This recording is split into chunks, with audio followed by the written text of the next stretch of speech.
Hello? Hello there. Hello. Hello there. Oh, it's me. I'm the one. Hello. Welcome back. Who just Ben Kenobi? Hello. Welcome back to Totally wasn't me. What? GutPunchRP, a tabletop game channel that we are on here. We are shut up, Jess.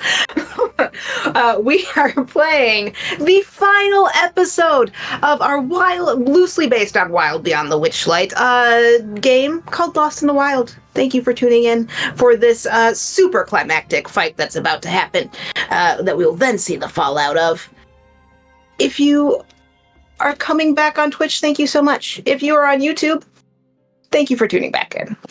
We are doing a giveaway at the end of this episode, end of the show, and it is these adorable little Icon of the Realm minis that are, you know, the ones that were used for the game because they're the ones from the Wizards of the Coast or whatever.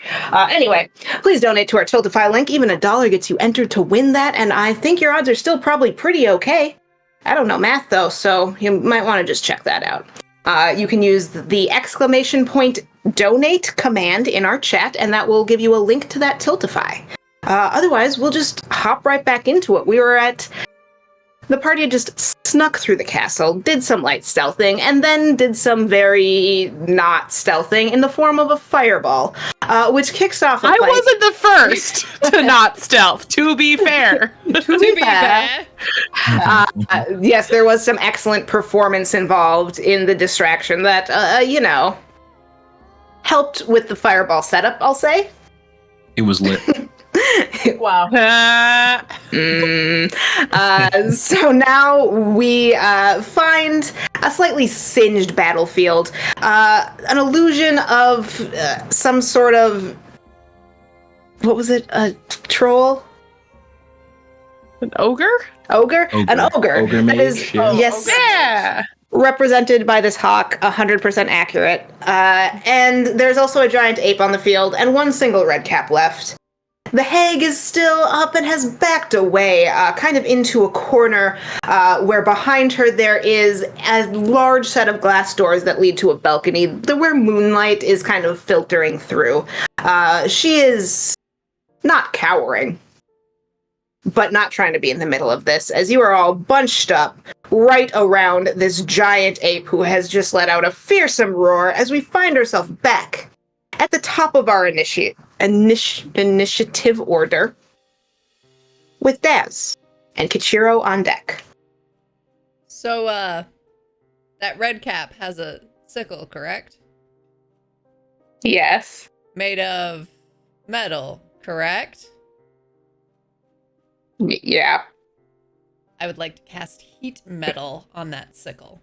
I am shocked. I, for one, am shocked. It just does that, right? It just starts heating? It just starts a heating, I believe. And then you just do some Any damage. creature in physical contact, take 2d8. Oh, no. Trying to watch a show. He was enjoying a night at the theater. 10 points of yield of fire damage. He sort of takes a second as you just point at his sickle, and then he lets out a little, laugh. What was that? Oh. He lets out a little laugh as the sickle starts to turn bright red, and then his little laugh turns to a tiny, terrifying scream. And now he'll make a Constitution saving throw. And if he fails, he drops it. He definitely drops it with the natural 2 that I rolled. So he will go ahead, and that scream is just vibrating around this room as the sound of the sickle falling to the floor adds to that. And he now has disadvantage on attack rolls and ability checks until the start of my next turn. Oh, little guy. Okay. Oh, buddy. He's just Not a the little Rocky guy. Horror Picture Show experience that you. No, he was just trying to throw bread or whatever. All right. Anything else to ask?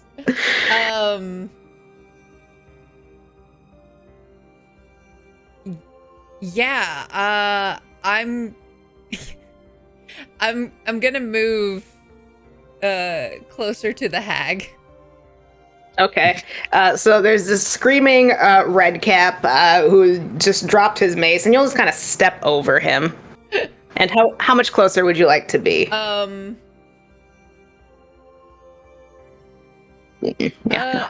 move another like 10 feet closer. All right, so just kind of up past the ape butt. Yeah. Perfect. Maybe like a square over, so I'm not quite that close to the ape. Away from the ape butt. Yeah. Got it.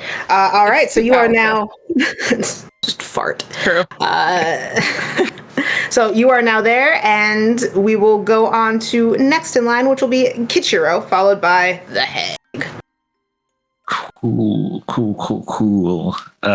So the giant ape is just like in front of me, like Yeah, he's beating her chest.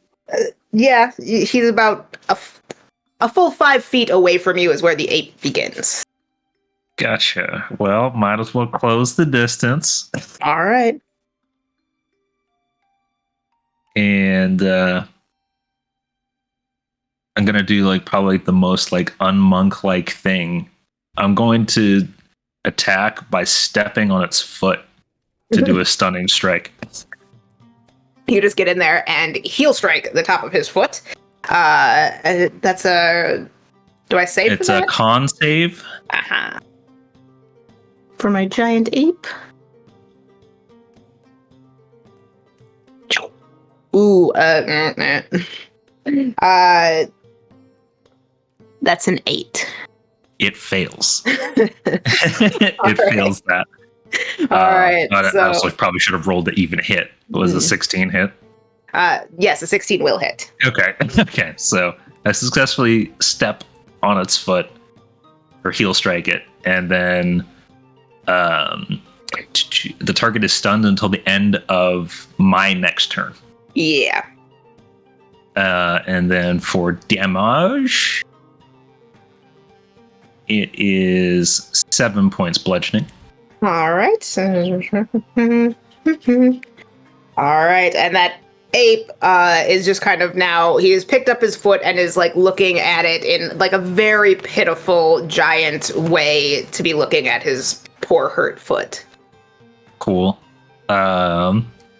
Well, since busy looking at the other one, I might as well attack the other foot. Just gonna, Oh, like, oh, poor baby. oh, that one's less good. 14. That will still hit. Okay. Have you seen how big this ape is? Yeah. Like broke his baby toe though.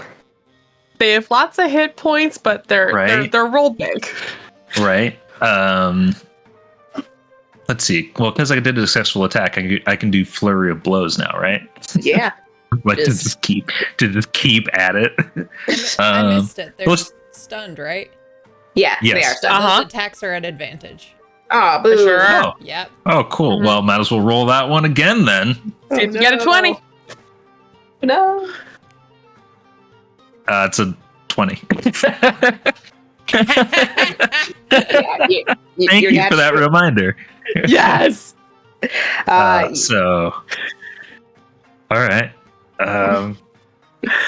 Just get that one's 11 points of bludgeoning. All right. Yeah, you're just wailing on this poor ape's other foot as it is hopping around.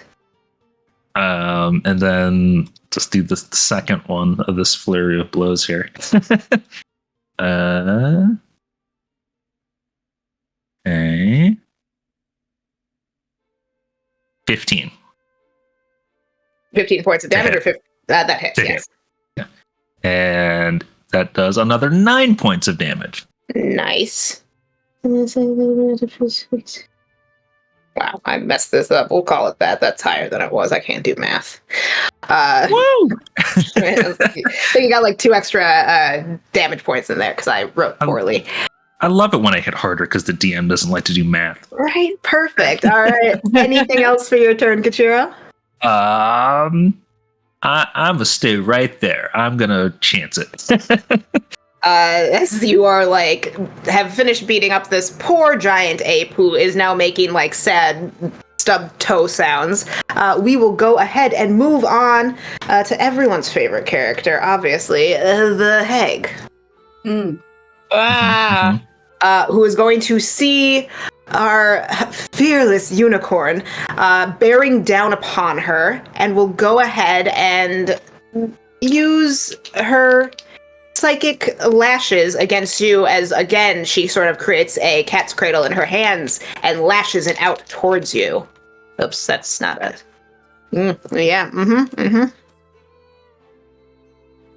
So, one was a 17 to hit? Silvery barbs. Okay, over it. Silvery barbs. That's a natural 1 on that reroll. Thank you. Thank you. And I'll give advantage to Elio. Nice.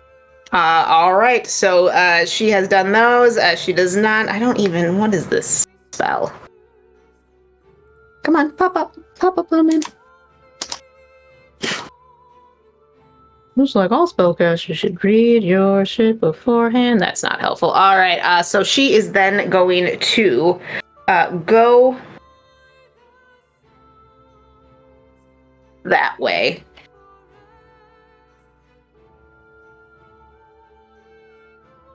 And try and just get herself away from you as she has used her magical lashes. She doesn't have any useful spells right now, unless she is trying to entirely leave, which she's not yet.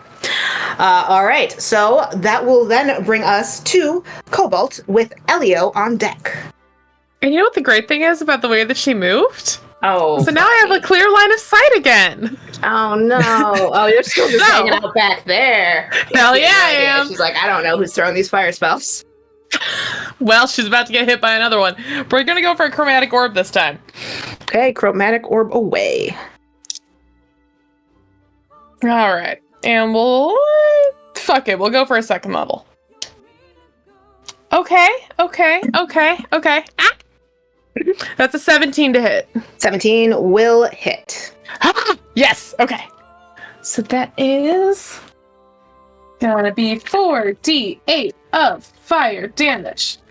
If I can find another d8. Okay. One more. There we go. Ah, boo. That could have been a better roll. That's okay. That's going to be 16 total points of fire damage. Okay, 16 total points of fire. And another concentration check from her. Ooh. Concentration check. What am I doing? It is DC 10 because I only dealt 16. It's above 10. It is a 6 plus an 8. Damn it! That's a 14. Yeah, she saves. Yeah, I was just worried. Damn it! It's still an ape. Yes. All right. And her head just sort of snaps towards you as she finally figured out who's throwing fire at her. I'm gonna start running behind the stage to go around to the to go around to stage left. How many feet do you have? I have 30 feet of movement. All right, you can get up. I'm just hanging out in the wings, hanging out backstage. So you can get about halfway around. Or so you're house left, stage right. Whatever, that way. So you're at about mid-stage. If you wanted, you could step through the crack of the curtains next time, or you can continue to go around and get all the way to the other side. Sounds good. All right. That'll be my turn. And that will then bring us to Elio with an ape on deck. Ape is stunned. Mm-hmm. So Elio is going to move from the ape towards the hag. The hag? Yeah. Okay. Do you want to go like all the way up into her face, or like? Yeah, sure. He doesn't like the shit she's been doing, so he is going to go up in her face. We'll just scoot her one square that way because she's in between two. So yes, you are in her face. His chest will light up, and he'll say, "How about we cut those puppet strings?" And we'll stab away Stab it away. at advantage. Okay, that is a 17 to hit. That'll hit. Cool. Because I did at advantage against sneak attack. Mm-hmm. Cool. All right.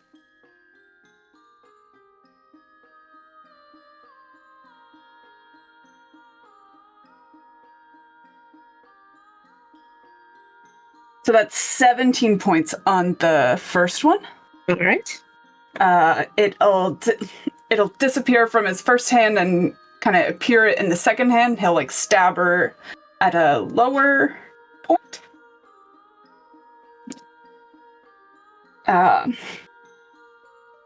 Only it slips and he's too distracted. That's a natural one. Oh, yeah. The knife catches in her many layers of clothing, and it does not find purchase in her scrawny hag body. Oh, shit. Damn. All right. Anything else for you? No, that'll be it for him. All right. And the ape is stunned, and the red cap goes to try and reach down for its sickle, which is still glowing red, touches it, screams, and then is going to try and take a step back and away from Veritas, which you can opportunity attack if you'd like. I'd love one.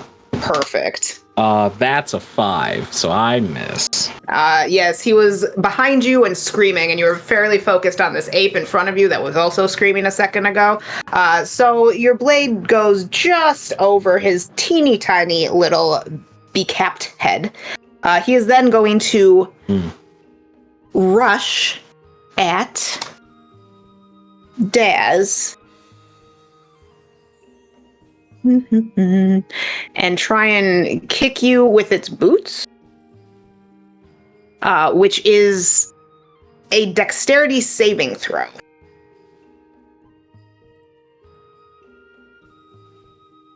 Right? Yeah, that's fine. 18. Sorry. 18. You do save. Was there something, D? No, that's my bad. Okay. All right. So you see this, take a yeah, that's fine. He tries to kick you and flies like a foot and a half past you and then scrambles to get back up and just kind of looks back and forth extremely confusedly. And that will be this poor little red cap's turn. Which brings us to Veritas, correct? Yes, Veritas. On Veritas's turn, I suppose it'll be more of the same, because if it ain't broke, keep attacking the giant ape. So, the first one is going to be a 14 to hit. That will hit. Was that with Awesome. advantage because it's stunned? That's a good point. Let's see if I get a natural 20. Nope, that one was worse. So 18 on the first one. It's worth a shot. Always. And then for the second... Hey, that one was a natural 20. Hell yeah. And on this lovely channel, we do full damage and an additional roll, correct? Yes. Hell yeah, Okay. we do. I'm going to go ahead and put the telekinetic dice on the crit so that it does more damage. So that is 8 on the first one. Okay. And then for the second one, oh, goodness gracious Lord Almighty. So that is... That is 23 points of damage on the second one. Oh god. Okay. All right, we did the math. All right. The ape is frozen and looking very angry, and also looking like he's taken quite a few hits, as he is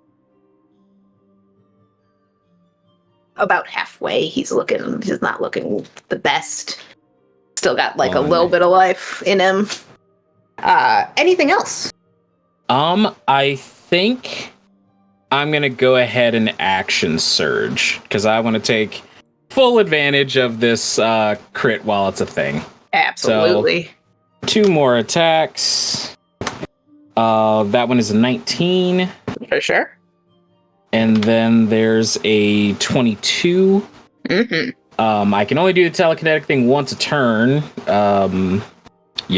Action surge or no. So that is another 14 points of slashing damage. All right. Nice.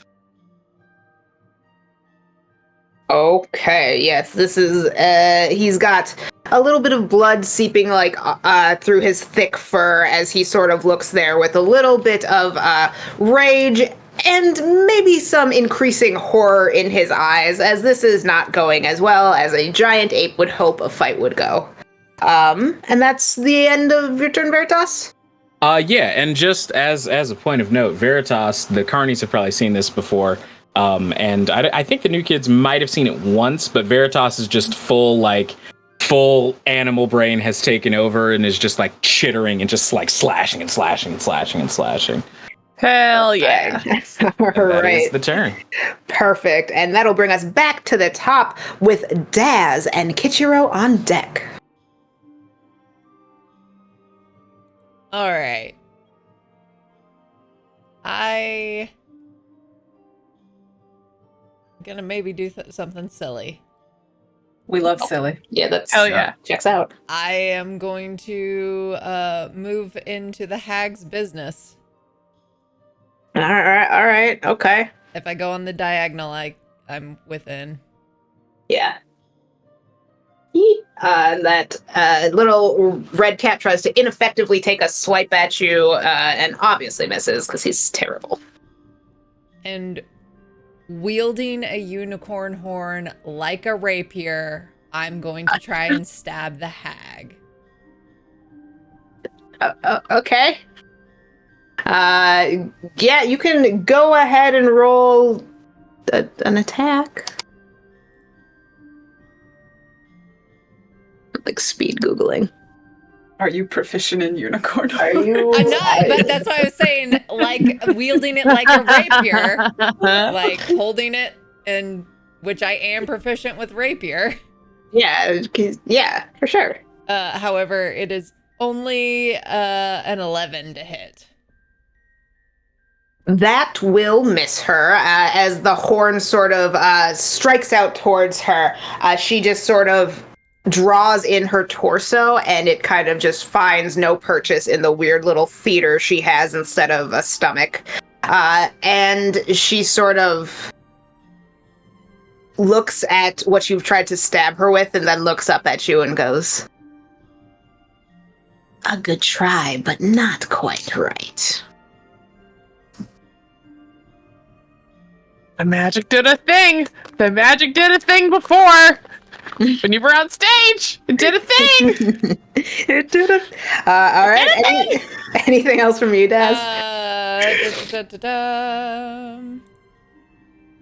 Yeah, as a bonus action, I will give Elio Bardic Inspiration.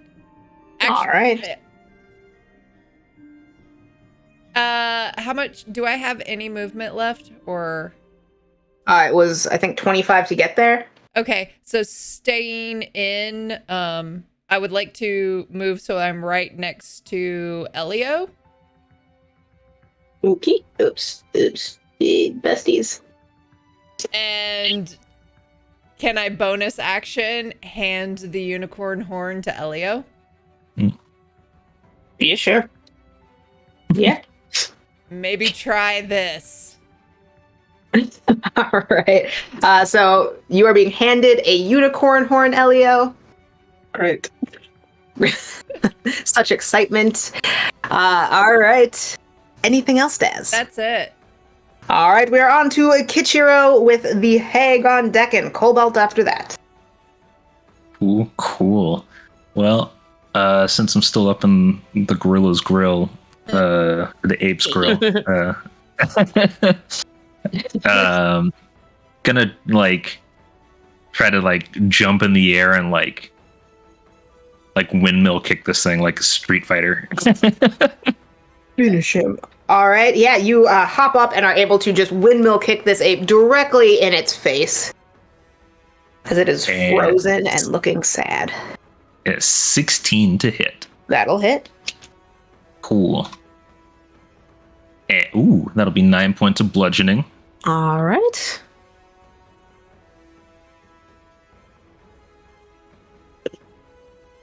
And then, you know what? If it's still up, like, gonna use the momentum that's like a kick up. I'm just gonna like keep spinning on the way down. Just hit it a second time. Just Xena Warrior Princess it up. Got it. All right, and it's Still stunned, right? Because it's like till the end of my turn. Okay, thank God, because that first roll was a natural one. That one's not any better. That's a 9 total to hit. Oh, that will miss as you miss. Just kind of lose track of the ape as you're spinning around and just whiff it on your last kick. Yeah, and Keisha will like land like, you know, just like wobbly, like from just like spinning in the air that whole time. Just like I got it. You're all there, right? And he's like pointing the wrong direction because they're dizzy. And that will be their turn. All right, which brings us to the evil hag, Endelyn, who is surrounded by 2 people right now, and still doing fine. No, I lied. She's not doing okay. And who kind of sees that this unicorn horn has been passed off, is also seeing that the ape is rather bloodied. And will go ahead and kind of reaching out to the 2 of you at the same time as that lash of psychic energy falls off of her hands. We'll try and hit both of you simultaneously. Great. Ooh, so it's what's a 7 plus a it's 13 to hit Elio? Mrs. Elio. All right, and it is a natural 18 on the die to hit Daz. Silvery barbs. Okay. And that will be a 9 to hit. That'll miss, and I will give advantage to Elio. All right. She is going to look at you both as this sort of ichor is just dripping off of the ends of her fingers, and she'll sort of glance through everything that's happening and look at the frozen figure on the dais stage and just sigh heavily. I guess my sister has more friends than I once again, and will disappear from in front of you. Oh. And the ape turns back into a very small, confused guy. Who kind of looks around him and just lets out a little Redcap scream as he is now extremely small, where he used to be big and imposing and surrounded by people. That will be her turn, and she is out of the initiative order because she is left. She is left, y'all. Doesn't give a shit. Damn it! The villain monologue not even engaged yet. All right, and so you still have 2 red caps on the board, and that brings us to Cobalt with Elio on deck. I'll go through that, like the seam in the backdrop, kind of to I guess be on stage. And I guess I see that she's gone. I'll go up and take a closer look at the frozen figure then, I guess. All right. Go ahead and roll me an investigation check. Okay. Or perception. Okay. Investigation is great. Oh, yes, a wizard. That is, what does that say? That's what that says. That is going to be a 26 investigation. All right. Yes, you being someone with fairly extensive arcane knowledge, do recognize this as someone having been put into a magical stasis. She is frozen in time in a way that is obviously more permanent than like a concentration spell. It takes powerful magic to release this. And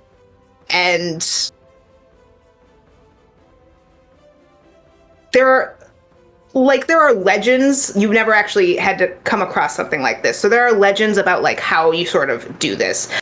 People talking about like unfreezing a city with the magic of like a dragon's heart or something like that. But also, as you are all kind of like standing here, this person does look vaguely familiar to you as you are in front of her, and it has the kind of like familiarity of like, once again, a sort of storybook character or a legend. Which for an investigation in initiative is what you get right now. Fair enough.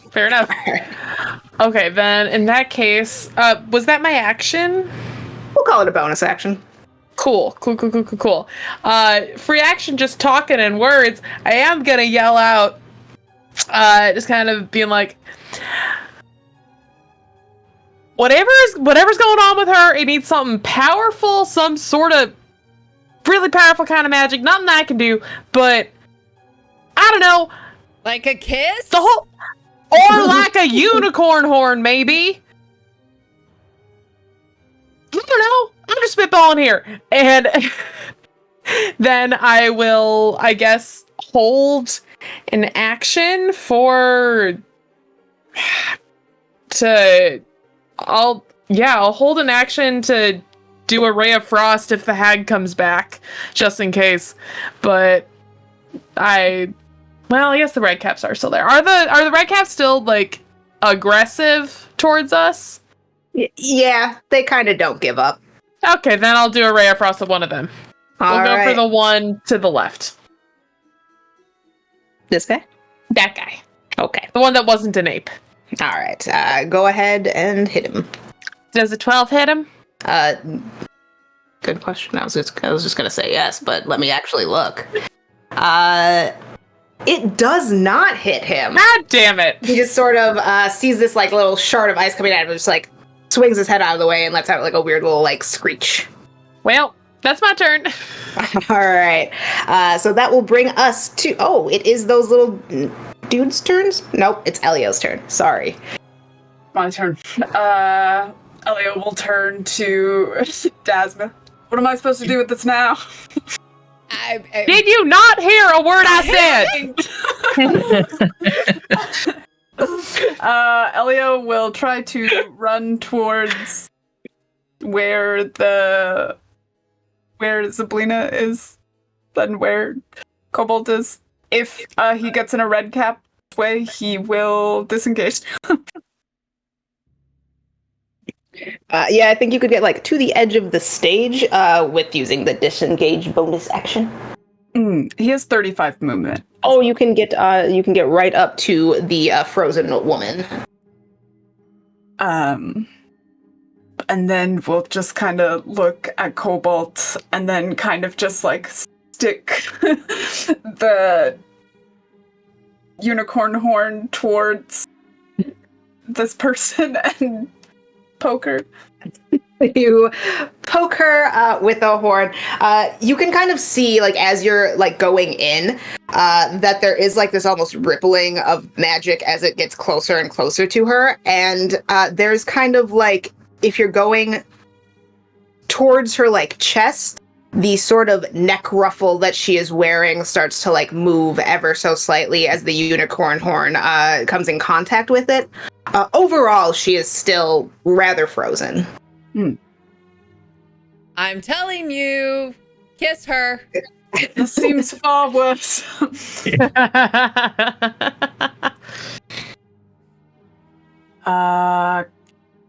Does he, I guess as an action, can he try to discern what the best course of action with this unicorn is? You roll me a history check. Okay. You have advantage. That's a 15. Okay. So as you're kind of standing there, holding the horn on this stage, having realized earlier that there was a performance going on,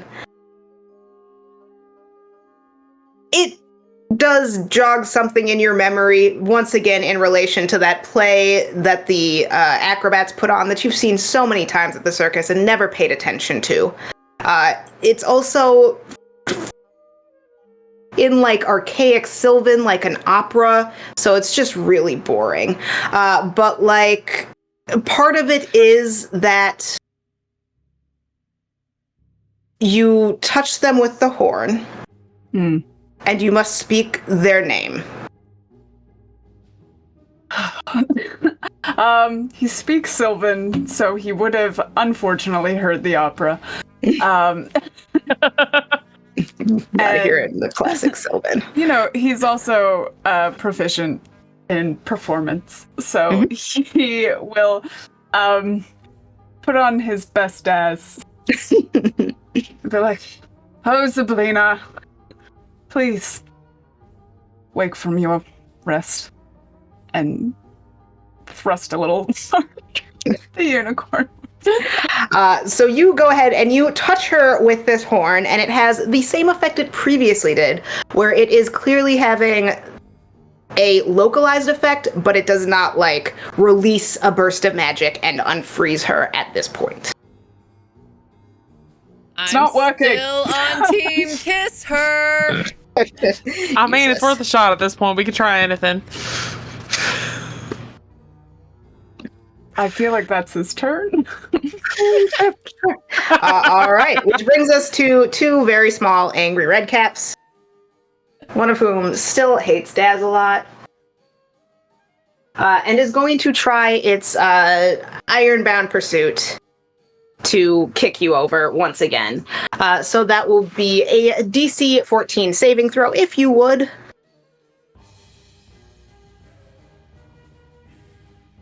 22. God damn it. Okay, so he just comes over and, like, leaps with his little tiny steel-toed boots and slams into the side of you and just falls to the ground. And is chittering angrily at you and probably saying some very choice swear words. But that is his turn. His little buddy is going to turn around, and assuming that Kichiro is the one who ruined his fun time of being a giant ape, is going to attack Kichiro. So that will be this guy. That is going to be 2 swipes of the sickle. One is going to be, well, I'll just do the 12. 18 to hit. Oh God, yeah, that actually does hit. Okay. The other one is going to be a 14 to hit. Dang it, that one barely hits too. All right. So it will be 9 points of slashing damage from each of those for 18 total. Okay. And that will be this little buddy's turn, as he is now just, like, waving his sickle at you and chittering very angrily. And that brings us to Veritas.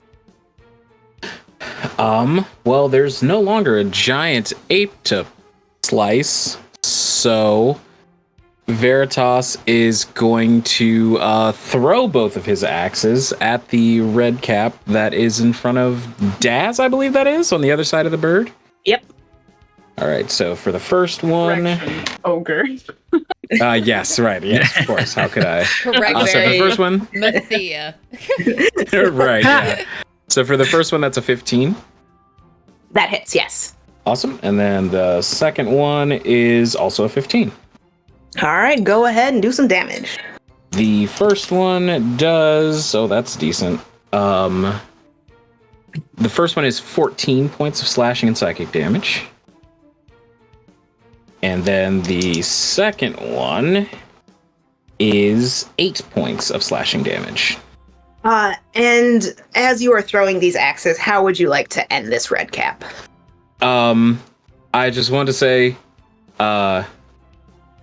Daz, It's time to stop playing around and just chuck. And like I'll turn toward the stage, just sort of like dismissively. It's like, oh, the hag's gone, whatever. All right, and they just disappear from existence as D&D bad guys do. All right. Like Dust and a Vampire. Exactly. Anything else for your turn, Veritas? I'll start making my way to the stage to assist with whatever's going on with the princess. All right, you turn around and just kind of step up there and see a frozen princess and people poking her with a unicorn horn.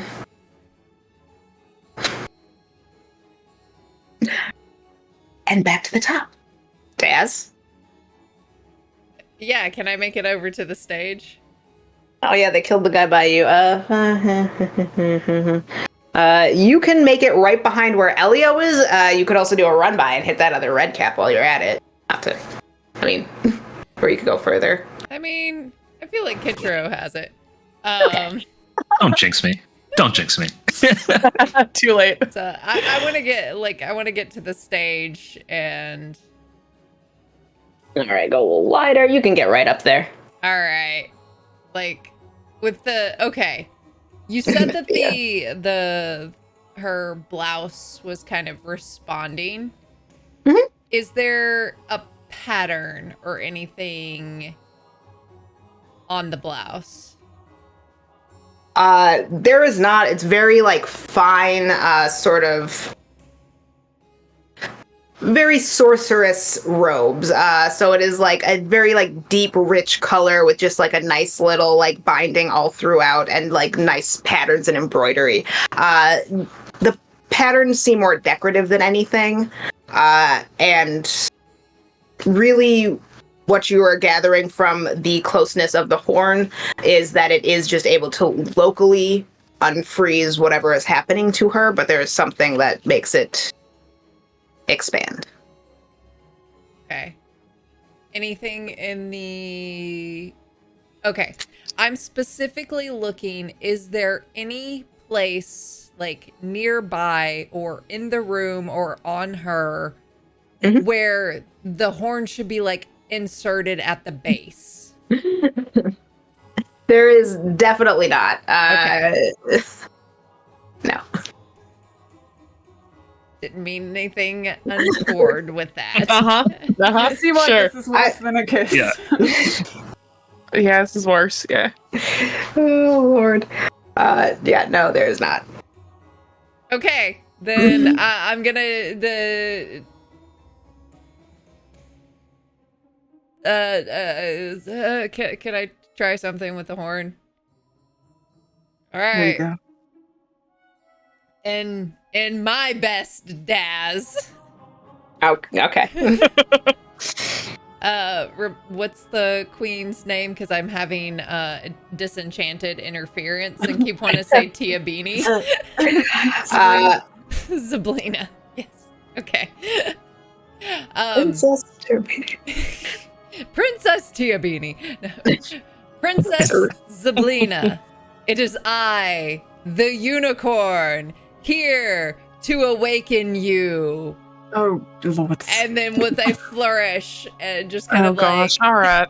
touch the Oh. like a wand, touch the unicorn horn to her head. I mean, it's real dramatic. Gotta give him that. You bonk her on the head and sort of like pull a little bit of like hair out of a very tightly done updo. And then when you pull the unicorn hair away, the hair just sort of freezes in a like odd something about Mary sort of way. Oh no. Oh, no. Oh no. Oh no. Oh no. Oh no. Oh no. This is getting worse every second. I'm sorry I Yeah, added to that one. Are we still on initiative? There's one more We red kind of cap, are. right? Yeah, there's one more Yeah. red cap. Yeah. So is that your turn then, Des? I mean,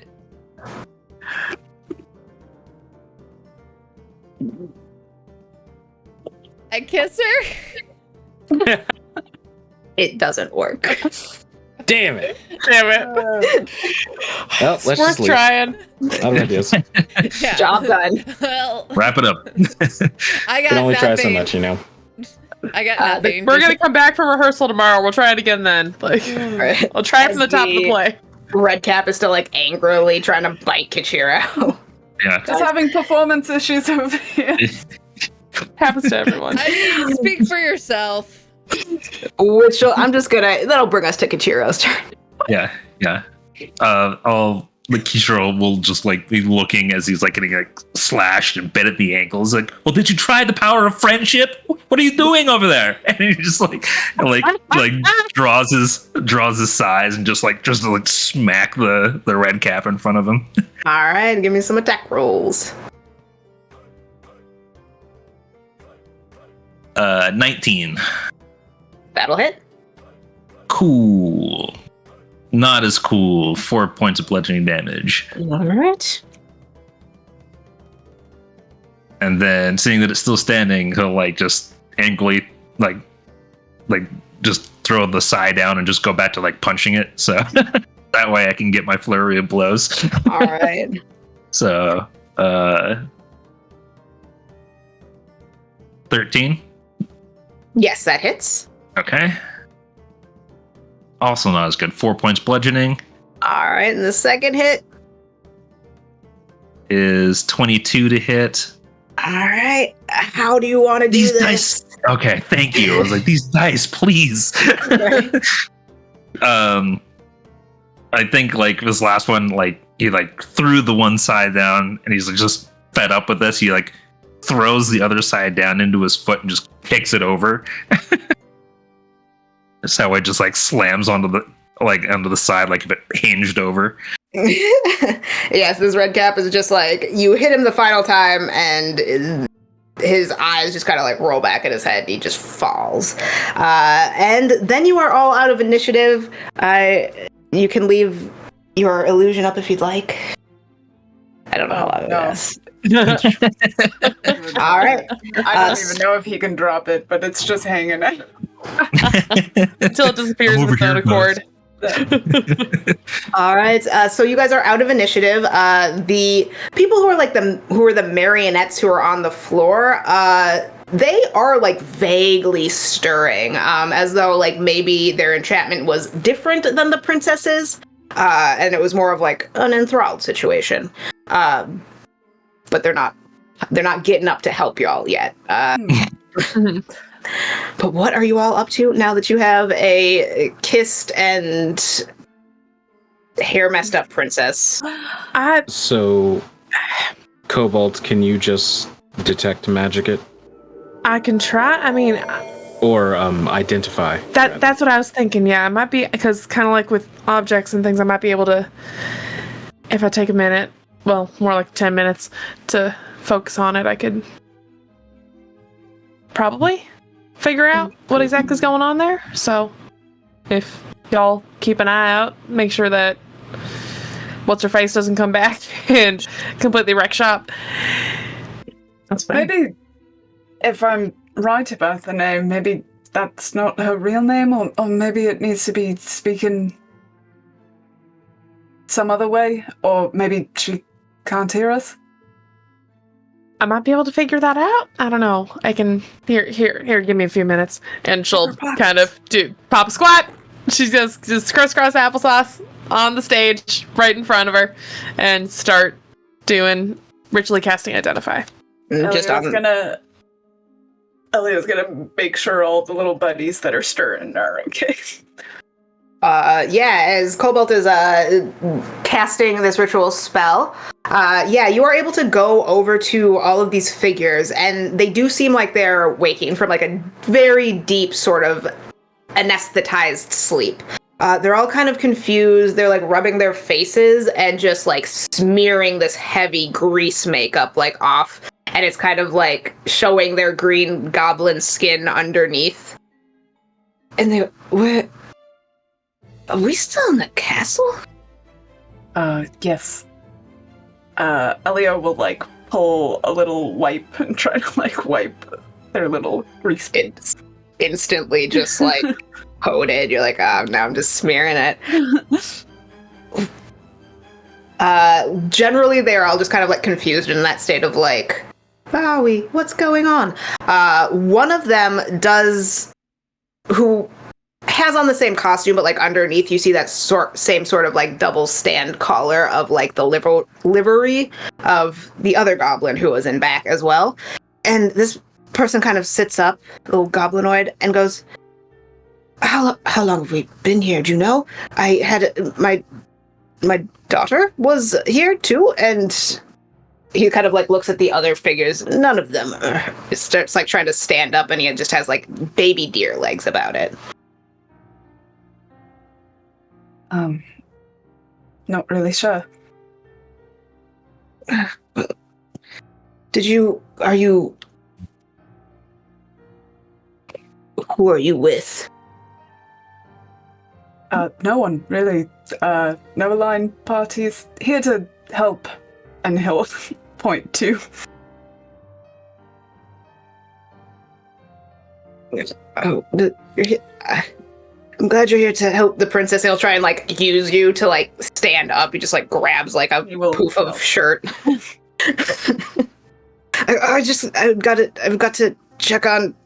And he kind of like stands up for half a second and then like just makes his way over to one of these tiny stools and just like sits heavily in it.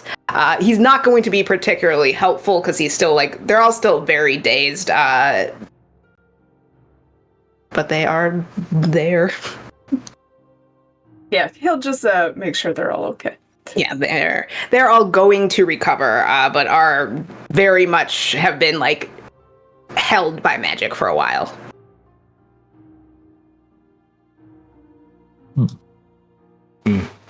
I also had an idea while Kobolds is doing their thing. Mm-hmm. Perhaps the cast list would be enlightening. Maybe since this person was only playing the role of the princess, we need to say their actual name and not the name of the princess in the story. I hold the unicorn horn and I say Natasha. There is a moment where it seems once again that nothing happens as the localized little fluttering of fabric is still going on. And then there is that like things touching magically bright flash of light. And as it sort of, as your vision returns from being blinded by the light, as it were, you see that this figure has clasped their hands together where this ball of like undulating magic once was, and sort of goes into a very instantly like defensive pose and readies her hands for casting, and she is looking past and through all of you for the moment and just says, "Damn. Where'd she go?" Great question. Away? Don't know. And she sort of puts her hands down and like very like still defensive, like they're kind of curled and ready to go. She goes, "And who are all of you?" Your saviors, as it were. What they Nice said. to meet you. Oh, well, you do have my eternal gratitude.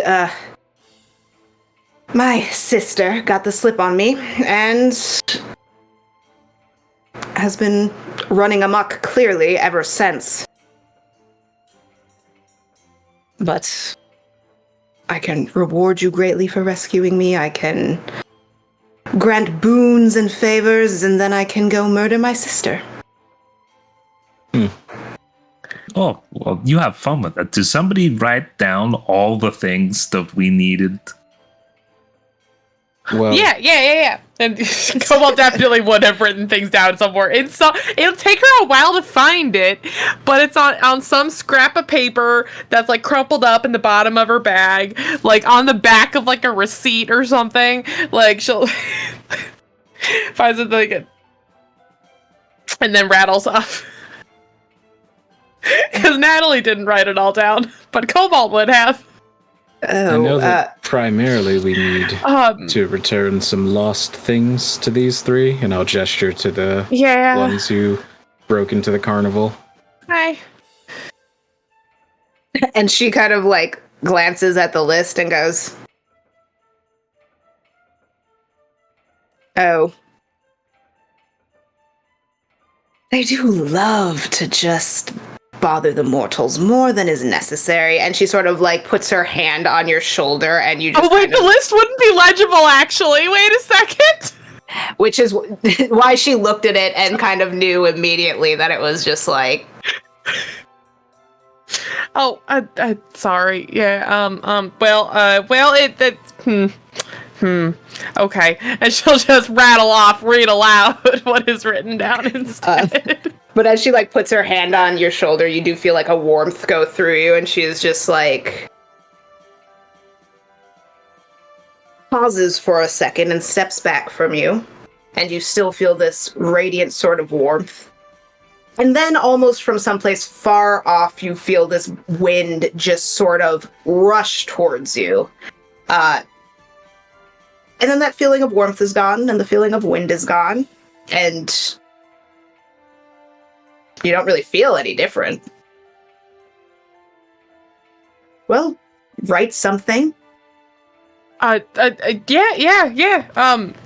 She'll like find a notebook of hers and be like,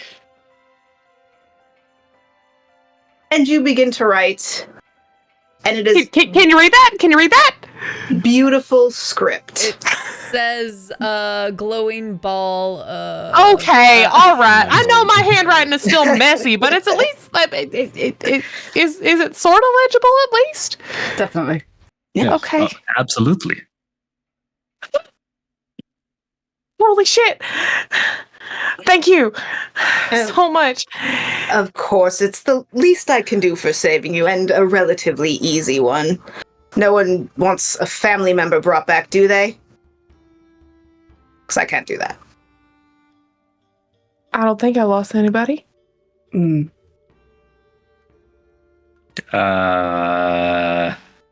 No. But I literally couldn't lie if I wanted to. Yeah, there's that. And she like takes a minute, like taking that in and trying to decide if this is just something that you're saying as like a monk, or like an actual. It's a bit of an issue, actually. It's Really, I can't. Yeah. I can't. Oh, yeah. Another one touched by the pig girl. Yes. And she kind of like goes over to like one of the disused boxes and goes, "She just touched all my things," and kind of starts like looking along the back wall where there had been more stuff stacked up, and she finds like this fairly ornate box, and just takes out this very small bell and like walks over to you and just like rings it next to your ear, and it sounds to everyone else absolutely silent, but to you it kind of like creates this ringing in your head for a moment that then subsides. Oh, hey. That was a pretty neat bell. Well, I like that. It's a very excellent bell, thank you. And she puts it like back in this like box and then just kind of twists her hands and the box just like disappears to somewhere. Alright, well, what do the rest of you need? This one gets lost. Points to Yeah. Tori. Yeah, she can get lost inside her own house. Oh. And once again, she goes and starts like going through the stacked and like scrunched together boxes and pulls out a very small book that looks like a mini atlas almost, and just hands it to Ori. And it's just like one of those things where you're like, you can't tell if she's actually helping you or just giving you a map. But you'll find out later. If Ori can make it someplace. Wow. Well, this seems almost too easy now. Well, it's easy for me because I know what my sisters love to do, and it is terrible, nefarious little things just to wind you all up. There was also something, a few of us ran into somebody before we met up with the others, a fella who had gotten magic from you before, and then when things happened, was suddenly unable to access that magic, and he was concerned about you. But I imagine I'm glad one of my warlocks has such concern for me. I would hope, since they have a bit of my power, that they would. Yeah, he was awful worried. Yeah, More than one, actually. Excellent. And she just kind of like goes into like sort of her own mind for a second. You can kind of see it in her eyes. They sort of glaze over. And you would gather in this moment she's sort of like pinging her underlings, whatever. Or because I was going to say thralls, and I was like, that's not correct. Minion. But yeah, she's sort of just like, in a way, letting them know that she's back without having to go to everyone all at once. But they also, she kind of turns back to you. They would have all felt me return, as it were. When you're that close to that kind of magic, you tend to be able to feel it. I suppose Mr. Witch and Mr. Light wanted something, but it seems I'm no longer employed there, so I'll leave that up to the two of you. Oh, I can't help them. That's another of Enlin's affairs. She does love to take little shows and capture them and make them sign contracts, and I also just never really liked those two, and I think they can deal with her on their own. I mean, that seems fair. Yeah. Oh, I almost forgot. What about my friend Will? Can you help him come home? And in this moment, she gets a kind of like sad look on her face. Oh no. Will is your friend from childhood? Yes. If I send Will back with you, he will instantly age to the age that you are now, which is fine for Will, I'm sure. And if Will is the only child that you're looking to help, also works out. The problem is that sending them to random points in time means they could spawn at a point where they're 1,000 years old. Huh. So if they have an anchor to where they came from, I can send them back, but very few tend to. But if Will is happy to be an adult, which I would guess many of them would be, he can go back with you.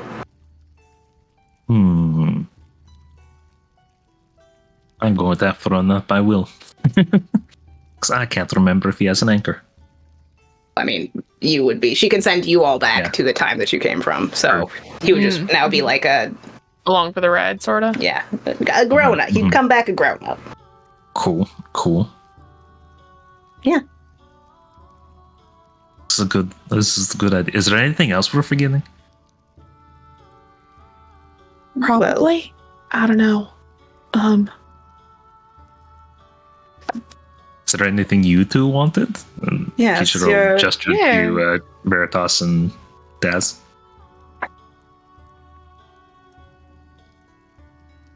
No. I've done all this. The only thing that I wanted was help for my new friends. We got that. I'm good. It's very noble and very rare. I suppose. I had a good teacher. Do you want to find out anything about it? I mean, I don't know. Information's also valuable sometimes.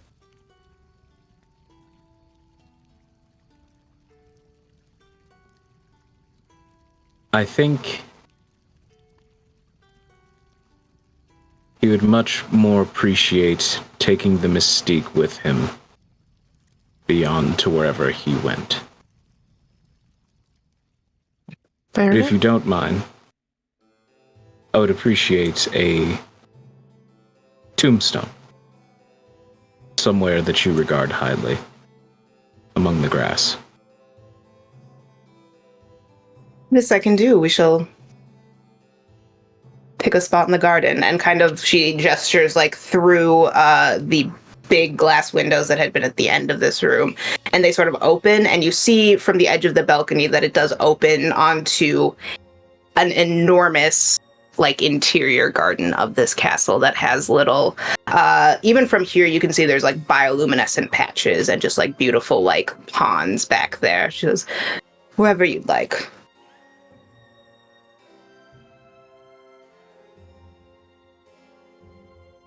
And Veritas will take some time to just pick out a patch of grass that he's like, you'd probably like to be here, right? And I'll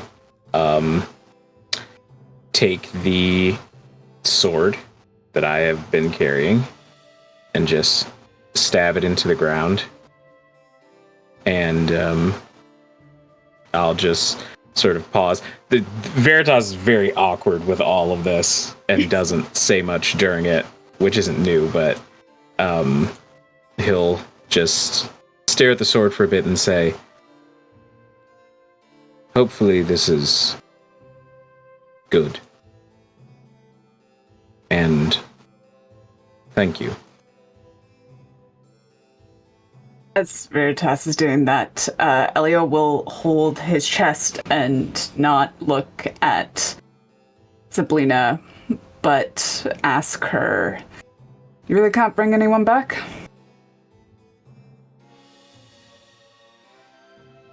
Not any better than a necromancer does. Mm. All right. Is there anything else I can do for you? No, I think traveling home was good enough. If you wish to stay home, there are plenty of places in the castle or around it that I could set you up. Not very comfortable staying in one place.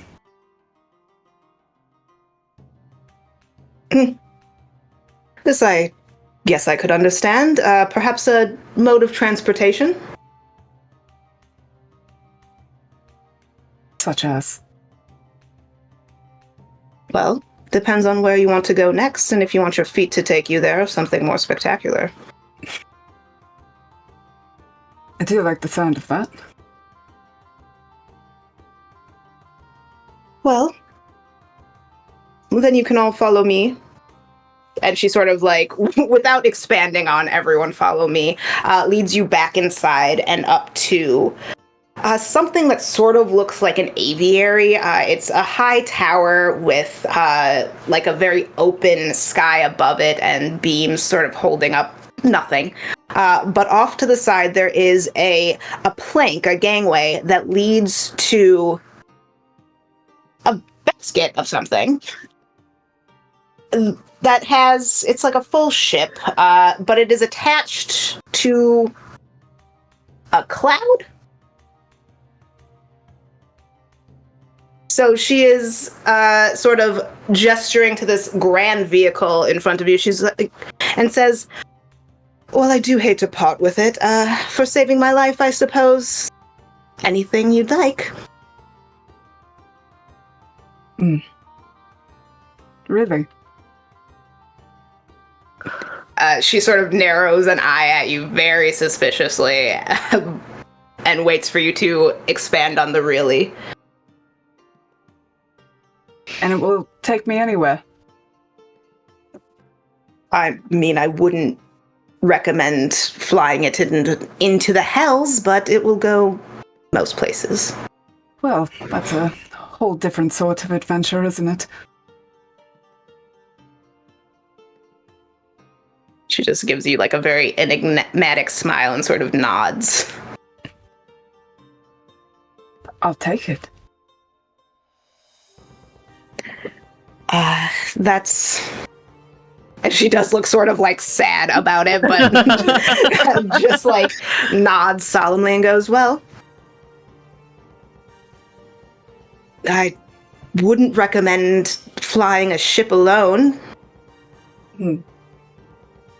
Any of the rest of you joining them?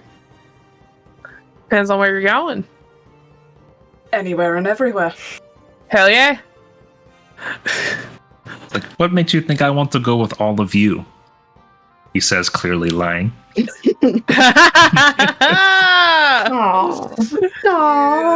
I mean, We do, that too. Elio, I feel like you'd get into so much trouble without me. So I definitely should be around to chaperone. Yes, and when you inevitably get into more trouble than Elio would have gotten into by themselves, I will be there to assist as well.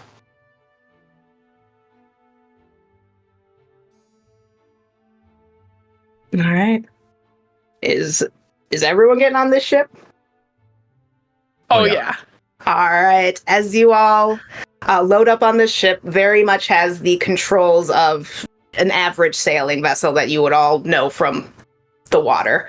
Zablina sort of is standing on the stone top of this aviary / ship launch and just looks at you all and goes, do feel free to come back anytime. And do try not to ruin my ship. This is like saddest hint in her voice of losing this cloud ship. We'll do our best. Elio will lean into Daz and just say, what about you? What about me? Don't you want anything? You know, I've heard tales of a jacket that allows you to instantly travel great distances. I think something like that would be pretty cool.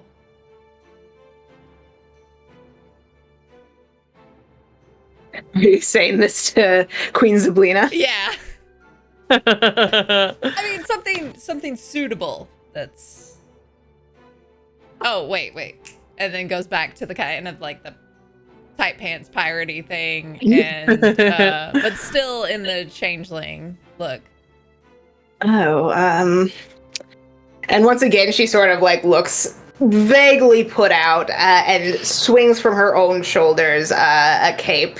That kind of, when it's on her, it like perfectly matches her outfit, and as she swings it off, it turns to kind of like a very, not drab, but plain cloak. And she goes, well, it will move you if it's an emergency, and you can take someone with you. And it's gonna take me a while to find another one, so she sort of like throws it at you in a way that she can tell. She's like, stop asking for stuff, y'all. But yeah, now you have the Yield Cloak of Displacement. Nice. A classic. And with that, she sort of snaps, and all the mooring lines sort of start to reel themselves in before you all can ask for anything else. That's fair. Can't And blame she- her that. And she kind of looks at you, and she very specifically says to Kichiro, she's like, if you stop by the tree and will wants to join you, do let, well, Marshawn know, and she'll tell me. Thank you. I've let them know right away. Oh, we'll definitely let Marshawn know. Save my friend first, okay? And you can go. And from up here, as you guys squabble and the boat turns and begins to drift sort of magically and beautifully into this sky that is moonlit with stars above you. You can see the whole of Prismere stretching before you. The darkness that is around the castle is slowly ebbing away. The fog that you could see still hanging around the forest is dissipating, and you can see clearly all the way from the Queen's Road to the giant tree to the Haragon village. And you have the freedom to go anywhere in your magical cloud ship. And that is where Oh we wait. will end. Oh no. End credit scene. Post credit scene. Post credit scene. Yeah. Post credits. Oh no. Daz leans over to Elio and's like, I suppose you should probably start calling me by my name. It's Nyx. Nyx Featherbottom at your service.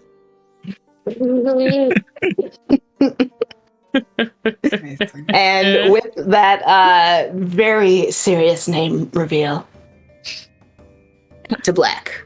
Credits roll. And that is the end of Lost in the Wild. Hey. Y'all solved the problem, saved the princess, did all the things. Thank you so much for playing. Thank you everyone so much for tuning in. We will go around and do a final round of shout outs. And we'll start with, I'll use the actual Twitch screen this time. We will start with Dorcius. Hello, I'm Dorcius. I was the lovely monk who could never lie, Kishiro. Remember, do your stretching. You can find me on the internet on Twitter at twitter.com/Dorcius while it still exists, or you can find me on that like brand new Blue Sky thing with the same name. So you can find me there too. All right, excellent. On to Grayson.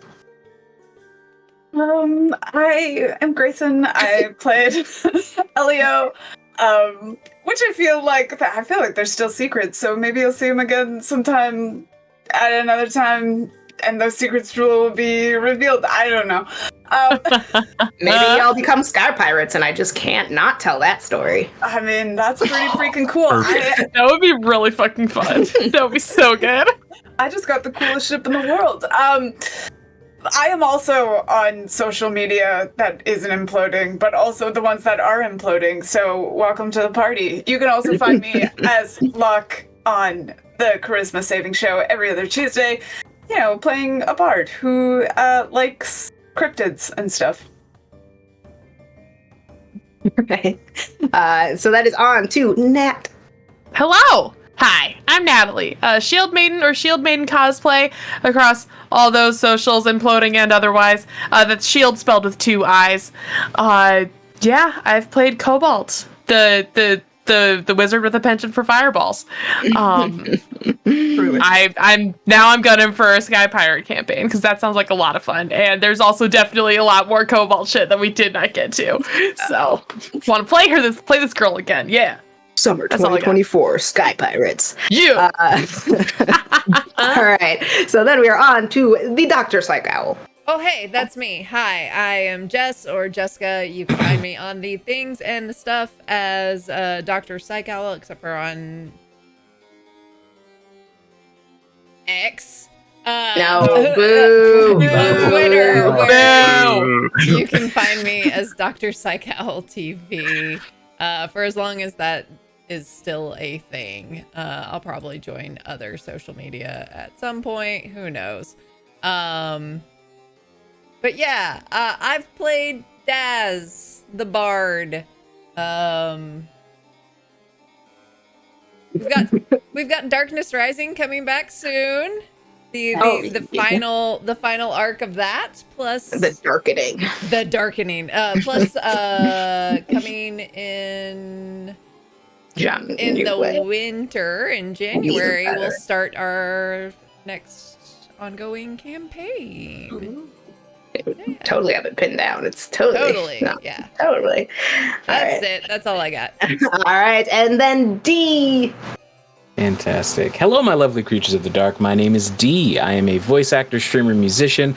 I go by the handle @It'sDeridla all across the internet, where I do professional GMing and other commission work. You can also call me Dr.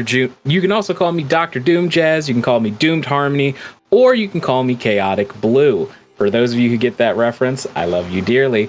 Yeah, I'm not really anywhere else at the moment, but you may see me on here bothering these great people until they get sick of me. And perhaps at other places. You should follow me on the site formerly known as Good, and also on Blue Sky. So that's me. Thank you all so much for watching. Veritas was an absolute blast to play. And yeah, next time I'm going to play something even creepier. That's classic. It's back to me. Oh, hi. My name is Kai. I have been your GM, kind of, this evening. I am still hanging out as Kyla Creative on the Doom site. I also am obligately not going to Blue Sky and hanging out on Hive. So when that site never takes off, I'll see you on Blue Sky in 6 months to a year. But now, Jessica, are we doing a drawing? Wait, how many? Do we just have one thing to give away, or can we give away? I mean, do you want to give away more than one? We could do two giveaways if you want. Fuck it, we're doing 2 giveaways. Super secret, last minute giveaway. First Surprise! The chaos. It's real. Freedom. So we have first one is Old Slow Tiger. Congrats! Excellent. So this will be the Witchlight Carnival going to Old Slow Tiger, who somebody will contact. All right. We're totally on it. We ship things in a timely fashion. All right. And here's my prize situation, though. Uh-huh. Ooh. I was gonna do these 2 as a set because it's the League of Malevolence and the League of Valor, or Valor's Call. Ooh. But I mean, are we doing that? Yeah, let's do that because that's kind of like equivalent between the 2. Yeah. Perfect. The one box and then those 2. So yeah. All right, and then we'll have these things out of the house. And those can go to our friend Ben. Ben Odinson. Yeah. All right. All right, excellent. And we will get everyone's. Are they Canadian? Are we sending things to Canada? Ben is our only American. Oh, dodge the bullet. Dodge the bullet. Eventually, we'll have to international send something. shipping bullet. Yeah, we'll send something to Canada eventually. All right, so we have our 2 winners. Old Slow Tiger for the it'll be your mini. Old Slow Tiger for your excellent set of minis here, and then Ben Odinson for our excellent pair of sets of minis. If you want to be good guys or bad guys, you can do either. But that is it for this lovely show. I've had such a great time playing with you all. Once again, thank you so much for tuning in and hanging out with us. Please, I see Old Slow Tiger in the chat. Jess, you got them? Yeah, let me. Yeah. All right, excellent. And Ben Odinson's also in there. So yeah, we got both our winners here. Thank you so much, everyone, for tuning in. I'll give Jess a minute to harass them as I continue to just prattle. What was your favorite moment of the campaign, GM? There we go. Favorite moment? I feel like there's like some surprising things that you guys have just been like, I'm not gonna engage with that, where I was like... That was gonna be my question. Was there any stuff that you wish that we... any hooks that you wish we'd bitten on that we just didn't? There was some stuff that I feel like was in the carnival that I was like, oh, this is going to be so sick, and they're going to have to do this, this, and this. And then I was like, well, thank God, because that already took 3 episodes. You could have stayed at the carnival forever. Oh, yeah. We could, yeah. Definitely. There's a lot there. And I was like, I'm not having you guys play every mini game here for all of it. Oops, all mini games. Yeah, bring that to your home game. Right. We love that. All right. I will say, while we're waiting, thanks for having me. Please ask me. Yeah! Absolutely. Yeah. We're Same always here. happy to have you. It's just like, Love Really, you I'm just guys. gonna steal all of you for minis. I want to run that. You Oh no, another tabletop Oh, RPG no. game. more games Oh, to no. play. Whatever will we Darn. do? Yeah. All right, Jess, take it away. We're good. We're gonna raid the Venture Maidens. So yeah, we love you all and have a good evening. Thank you. Don't get lost in the Feywild. Or do. Yeah, don't sneak You get in a any you get a carnivals. Or do. Awesome shit. Definitely don't sneak in any carnivals. That, no. Or do it and don't get caught. That's Exactly.